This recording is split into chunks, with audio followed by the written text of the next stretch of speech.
Kim olmuş orada? Recep nerede?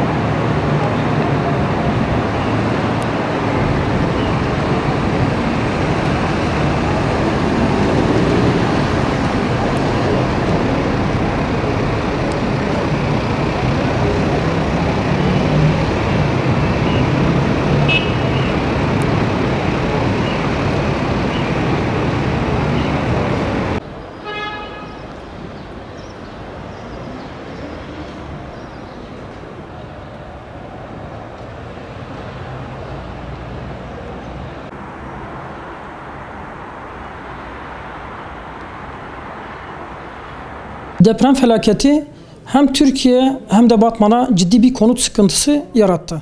Batman'da bir sürü eski binalar var. Hem kenar mahalleler hem de şehir merkezinde. Yani şöyle bir talep ediyoruz resmi kurumlardan. 15 ile 30 yıl arası binaları hepsini gözden geçirilip kontrol edilmesi gerekir. 30 ve üzeri binalar ve 2-3 katlı yapıları da kentsel dönüşüme koyup bunun yerine devlet eliyle acilen bir TOKİ yapılması talep ediyoruz.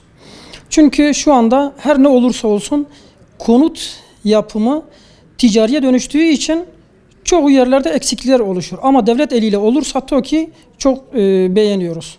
Yani sağlamlık konusundan. Bunun için Batman'a bir an önce TOKİ el atması lazım. Kentsel dönüşümün bir an önce öne alınması lazım. Ve ilgili kurumlar şu anda yeni yapılacak olan binalar, tabi artçı depremler durduktan sonra bunların da bir an önce ruhsatların önü açılması gerekir ve bu ruhsatları da hiçbir şekilde durdurulmaması lazım. Sebep de şudur, Batman'da her tarafta akrabaları var. Mesela Adıyaman, Maraş, Malatya, Gaziantep, Adana, Hatay tarafında bir sürü vatandaş Batman'a göç etti. Bununla beraber Batman'da çok konut sıkıntısı oluştu. Kiralık daire bulamıyoruz. Ondan sonra satılık daire, pek binalara millet girmek istemiyor, yüksek katlara. Bundan dolayı Batman emlakçı arkadaşlar hepsi de sıkıntı çekiyor. Gelen depremzede vatandaşlarımız da ciddi sıkıntı çekiyor. Bunların çoğu zaten yurtta, sağda solda kalıyorlar. Bundan dolayı bir an önce bu konut ihtiyacının giderilmesi için kentsel dönüşüm Batman için şarttır. Yani kaçınılmazdır. Bunu da bir an önce hızlandırılmasını istiyoruz.